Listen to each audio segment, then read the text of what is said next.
को मार करके अपना पेट मत भरना। किसी को मार कर अगर तुम अपना पेट भर कर रहे हो तो तुमसे बड़ा निर्दयी कोई नहीं है, तुमसे बड़ा पापी कोई नहीं है। हम तुमसे प्रार्थना करते हैं तुम्हारी कोई एक उंगली को काटे, तुम्हें अच्छा लगेगा या बुरा? बुरा लगेगा ना? हाँ या ना? बोलो।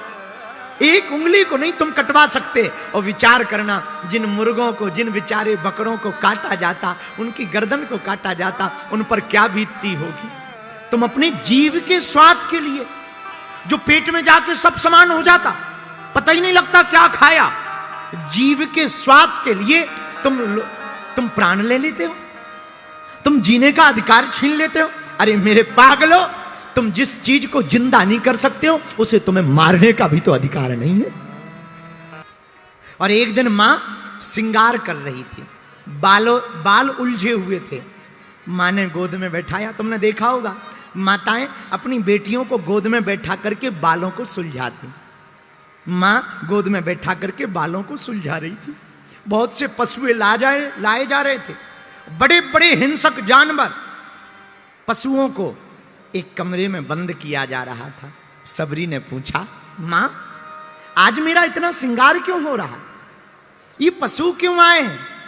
मां ने कहा, बिटिया तेरा ब्याह है, तेरी शादी हो रही है, और तुझे श्रृंगार इसलिए सजाया जा रहा ताकि तू पति को अच्छी लगे। और ये जो पशु मंगाए ना, इसीलिए मंगाए हैं क्योंकि बारात आएगी तो निमंत्रण होगा, भंडारा होगा, तो कम से कम भोजन की व्यवस्था हो। इनको मार करके मांस से भोजन कराया जाएगा।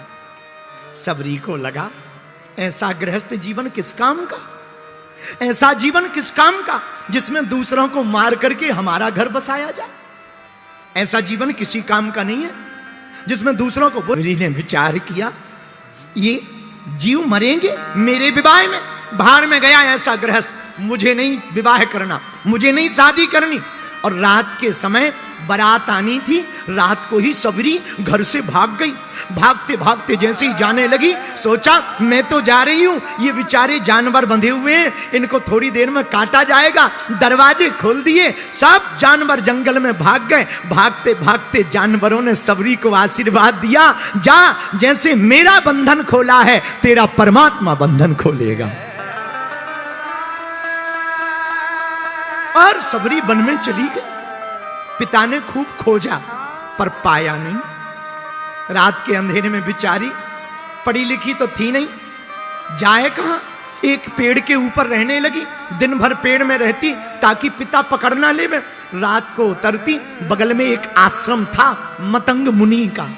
मतंग मुनि के आश्रम में रात को जाती, सफाई कर लेती, थोड़ी सी लकड़ियां लाती, रख देती, कुछ खाने को मिल जाता वही खा लेती। पर संतों को बताती नहीं ना, अपना मुंह नहीं दिखाती ना। अब रोज गुरुजी परेशान, अरे सेवा दिख रही है, ये सेवा करता कौन है वो नहीं दिख रहा।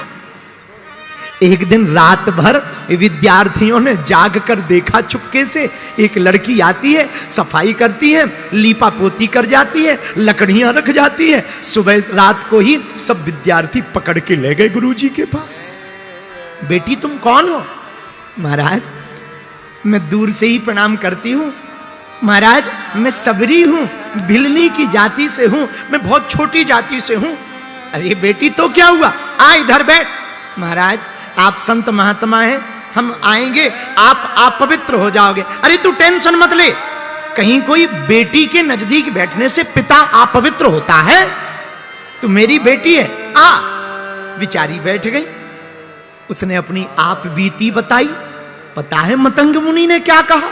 मतंग मुनि बोले, बेटी अरे तू टेंशन मत ले, अब तू आ गई है, जाना मत, यही रहे। महाराज पर तुम्हें लोग क्या कहेंगे? तू टेंशन मत ले, महात्मा हूं, मेरा नाम ही मतंग है, मैं सुनता किसी की नहीं हूं। चल तू प्रेम पूर्वक रहे, खूब सेवा कर। अब रहने लगी से अब आश्रम में। पता है प्रिय श्रोताओं क्या हुआ? एक दिन मतंग मुनि के जाने का समय आ गया, प्राण निकलने वाले थे, सब विद्यार्थी रो रहे थे, सबरी भी जाकर रोने लगी। गुरुजी ये लोग रो क्यों रहे हैं? बेटी हम जा रहे हैं। कहां? ऐसी यात्रा पर जा रहे हैं, अब लौट के नहीं आएंगे। तो पिताजी हमारी रक्षा कौन करेगा? बेटी चिंता मत कर, हम तुझे राम नाम मंत्र दे देते हैं, ये मंत्र तेरी रक्षा करेगा। पर एक बात और बताओ, मुझे भी साथ ले चलो, मैं यहां क्या करूंगी? ना ना ना, तू टेंशन मत ले, तू यही रहे। बेटी हम तुझे वचन देते हैं, अपनी भक्ति के बल पर तू यही झोपड़ी में रहना। देखना जब त्रेता युग आएगा, ढूंढते ढूंढते राम तेरी झोपड़ी में आएंगे। एक वचन कान में पड़ गया, राम आएंगे। इतना कह के गुरुजी चले गए। मेरे पागलों, लौट कर बात नहीं हुई कि राम कितने बजे आएंगे, कब आएंगे, क्या पूजा करनी, एक शब्द नहीं हो पाया। सिर्फ एक गुरु का शब्द कान में पड़ा, तू चिंता मत कर, तेरे घर राम आएंगे। और सबरी ने प्रण ठान लिया, अब तो राम आकर के ही रहेंगे, मेरे गुरु के वचन व्यर्थ नहीं हो सकते। लोग कहते हैं कैकेयी के कारण राम बन गए, पंचकुला के पागलों, हमें तो लगता है सबरी के कारण राम को बनाना पड़ा। सबरी के सम्मान को बढ़ाने के लिए, सबरी की भक्ति को दृढ़ करने के लिए राम जी बना। मेरे पागलों, छोटी सी जाति की भिलनी राम की प्रिय हो गई, आज भक्तिमती माता हो गई। राम जी का चरित्र बिना सबरी के अधूरा है। और बुरा न मानना, राम जी बन गए इसलिए तो वो बन गए, राम जी बन गए इसलिए तो वो बन गए। और हम तो इतना कह सकते हैं, राम जी बड़े बड़ों के घर जाते, कोई कथा नहीं होती उनकी, सबरी के घर गए इसलिए राम जी की इतनी गाथा है। राम जी की गाथा का कारण ये है। तो हमने जो चौपाई ली, जा पर कृपा ता पर कृपा, राम जी की कृपा हुई सबरी पर, आज जगह जगह सबरी की चर्चा है। मेरे प्रिय श्रोताओं, इस कथा से यही सीखना है, अगर गुरु वचन दे दें तो फिर टलने वाला नहीं है। गुरु के वचन पर लेकिन भरोसा तुम्हें रखना पड़ेगा। अगर तुम डिग जाओगे तो कुछ ना पा पाओगे, अगर तुम टूट जाओगे तो तुम कुछ ना पा पाओगे। अगर तुम्हारा भरोसा अधूरा रहा कि गुरुजी ने कह तो दिया, होगा कि नहीं होगा, तो पक्का है नहीं होगा।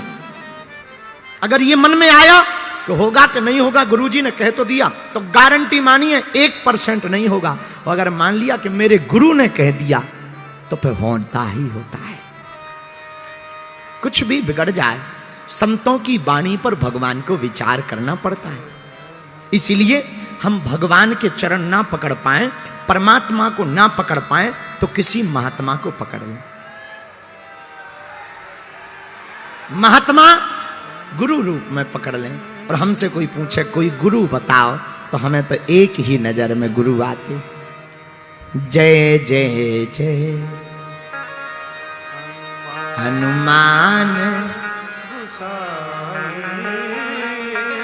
कृपा करो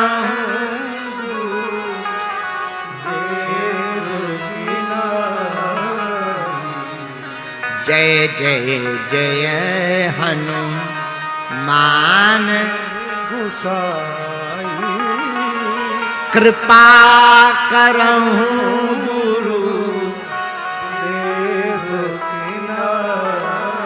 आप हनुमान जी के चरण पकड़ लो। पंचकुला के पागलो, हम तुम्हें वचन दे करके कहते हैं, व्यासपीठ से गारंटी के साथ कहते हैं, अगर तुमने हनुमान जी के चरण पकड़ लिए ना, तो तुम्हें राम जी के पास जाने की आवश्यकता नहीं है, राम को तुम्हारे पास लाने की जिम्मेवारी हनुमान जी की है। सुग्रीव गए थोड़ी हैं ना, राम जी आए हैं। विभीषण को कोई प्रयत्न थोड़ी करना पड़ा, राम जी ने अपनी, हनुमान जी ने अपनी गारंटी लगाई। भैया हनुमान जी ऐसे देवता, इसलिए तो हनुमान जी जैसा कौन होगा और देवता चित्तना पर हनुमत से सर्व सुख कर। लेकिन हम लोग इतने खतरनाक हैं, गुरु पे गधों पे कर लेते हैं। हाँ, हम लोग गुरु पे भरोसा नहीं करते, लेकिन गधों पे जरूर कर लेते हैं। एक हमारा चेला था पंचकुला में, अभी भी है, यहीं पंचकुला में रहता, नाम है चंगीलाल। हाँ चंगीलाल है हमारा चेला है चंगीलाल। हमारे पास गया, रात हो गई, हमने कहा रुक जाओ। बोले नहीं गुरुजी पंचकुला में काम है। रात को ही वापस आने लगा। कार में बैठा, 3 दोस्त साथ में थे। जैसे ही गाड़ी में बैठा, आगे बढ़ा, बिल्ली रास्ता काट गई। मित्र बोले बिल्ली, बोले नो प्रॉब्लम आगे बढ़ो। सांप रास्ता काट गया। अरे बोले सांप, फिर भी वो नहीं माना, बोले आगे बढ़ो। जैसे ही और आगे बढ़ा, एक गधा रोता हुआ मिल गया। अब तो तीनों मित्र बोले पहले बिल्ली मिली, फिर सांप मिला, अब गधा मिल गया, लगता है कुछ बड़ा खतरा है, वापस लौट चलो। वापस आया, दरवाजा खटखटाया, हमने दरवाजा खोला। हमका क्या बात है? बोले गुरुजी वापस आ गए। हमका क्यों? बोले अब तो रुकेंगे। हमका रुकेंगे क्यों? हमने तो पहले कहा था मत जाओ, रात हो गई है, रुक जाओ। बोले गुरुजी नहीं, रास्ते में रोता हुआ गधा मिल गया। हमने कहा ठटरी के बरे गुरु की सुनी नहीं, गधे की सुन ली तूने। बता, गुरु की सुनी नहीं, गधों की सुन ली। यही हाल है, हम लोगों का भी यही हाल है। गुरु की मानते नहीं, गधों की मान लेते हैं। बोलो सीताराम, जोर से बोलो। और पंचकुला के लोग तो वैसे ही महान होते हैं। अब पंचकुला की तो महिमा का पूछो मत। पंचकुला में एक बार हम बहुत पहले पूर्व जन्म में आए थे। हमने कहा अच्छा, एक स्कूल में गए। हमने कहा बच्चों खड़े हो जाओ। एक लड़का खड़ा हुआ। हमने कहा कहाँ के हो? बोले पंचकुला के हैं। कितने सेक्टर के? बोले 13 नंबर सेक्टर के। हमने कहा 15 फलों के नाम बताओ। उसने तुरंत फटाफट बता दिए। बोले गुरुजी आम, अमरूद और सेब। हमने कहा बहुत बढ़िया, 3 हो गए, 12 और बताओ। बोले गुरुजी 1 दर्जन केला ले लो।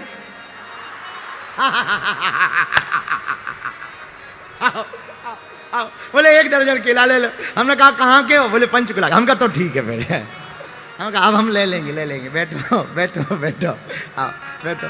उस दिन से हम समझ गए कि पंचकुला के लोग तो बड़े महान होते हैं, इनसे तो कोई जीत ही नहीं सकता है। लेकिन भैया चौपाई बड़ी प्यारी। जा पर कृपा राम की हो,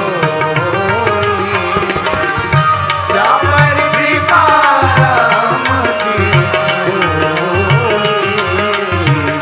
जा पर कृपा करे सब कोई, जा पर कृपा करे सब कोई। गाइए सीताराम सीताराम सीताराम सीताराम सीताराम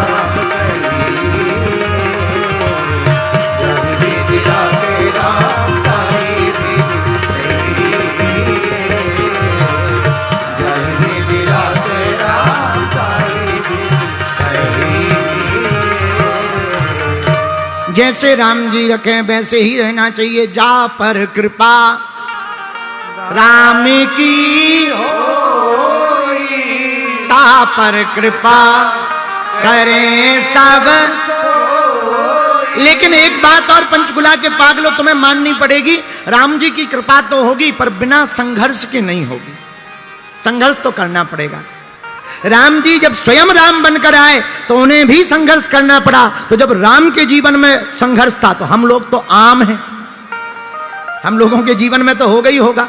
लेकिन कोई संघर्ष को विफलता मान ले, ये मूर्खता है। संघर्ष तो सफलता की चाबी कहलाती है।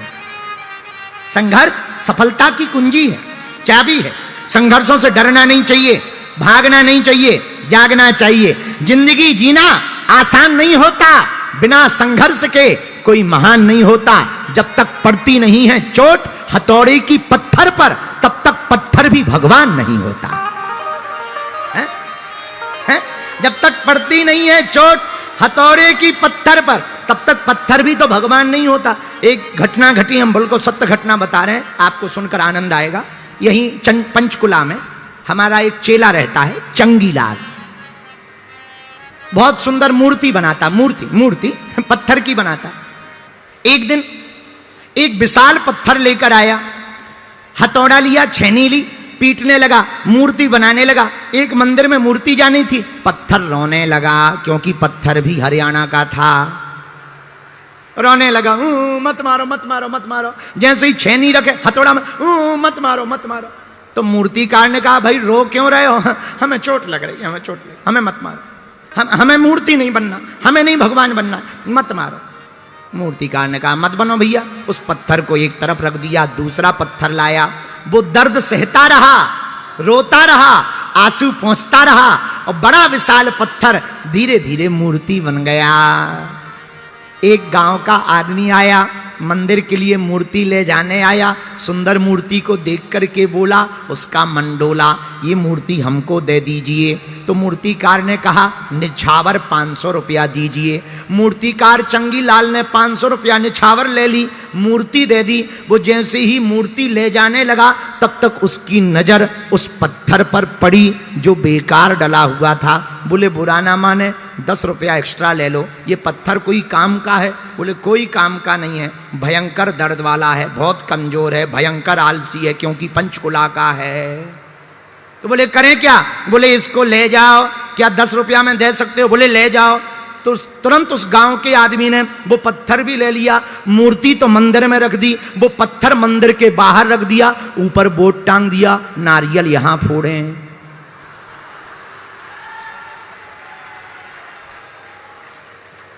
ऊपर बोर्ड टांग दिया, नारियल यहां फोड़े। तो जो पत्थर दर्द सह गया वो तो जीवन भर पुजता रहा, और जो दर्द नहीं सह पाया वो दे पटाक दर्द भी सहता रहा, और जिंदगी भी उसने बेकार कर ली। ये हनुमान जी का सूत्र है। लेकिन हम लोग एक बार प्रयत्न करते हैं, विफल हो जाते हैं तो टेंशन में हो जाते हैं, अब नहीं होगा, अब तो बड़ी बेकार जिंदगी है। देखा, जिंदगी भर तारीफ तस्वीर की होती है, कील के पुरुषार्थ को कोई नहीं देखता है। जब तक पत्ते पुराने झड़ते नहीं तब तक नए पतझड़ के बाद नए पत्ते आते नहीं। पतझड़ होती है तभी नए पत्ते आते हैं। ऐसे ही याद रखना, दुख का झूला जितना पीछे जाएगा, सुख का झूला उतना ही आगे तक आएगा। इसलिए संघर्ष से घबराना नहीं। संघर्ष अगर जीवन में है तो हनुमान जी से सीखना। मंदिर मंदिर प्रतिकर शोधा, सुंदरकांड। मंदिर मंदिर प्रतिकर शोधा। हनुमान जी मंदिर मंदिर गए, देखे जहां तहां अग्नित जोधा। सीताराम सीताराम सीताराम कहिए, जाहि विधि राखे ताहि विधि। जब घर घर हनुमान जी गए, कहूं ना देखी जानकी माता को, कहीं देखा नहीं, कहीं पाया नहीं। हनुमान जी थोड़े निराश भय। किसी स्त्री को देखें, लगे ये जानकी माता है।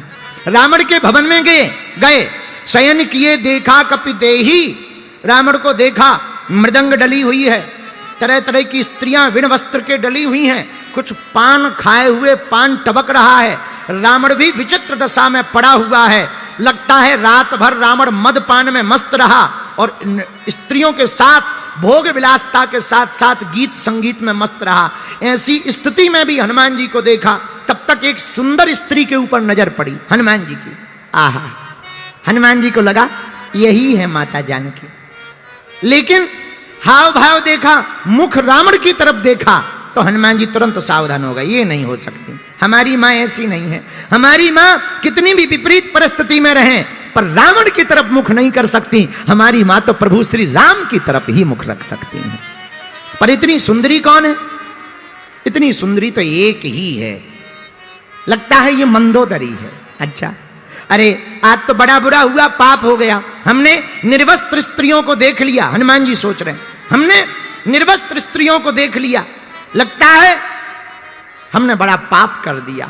हम ब्रह्मचारी, हमारा लगता है ब्रह्मचर्य खंडित हो गया है, शायद हमारे तप के ऊपर उंगली उठ गई है। हनुमान जी ने सोचा इससे अच्छा तो मर जाना चाहिए। ना जानकी जी मिली, ऊपर से ऐसी स्थिति में स्त्रियों को देख लिया, अब तो मर जाना ही ठीक होगा। तुरंत अपनी बाह को उठाया और जैसे ही मारने लगे तो मन में प्रेरणा आई, नहीं मरना नहीं। क्यों?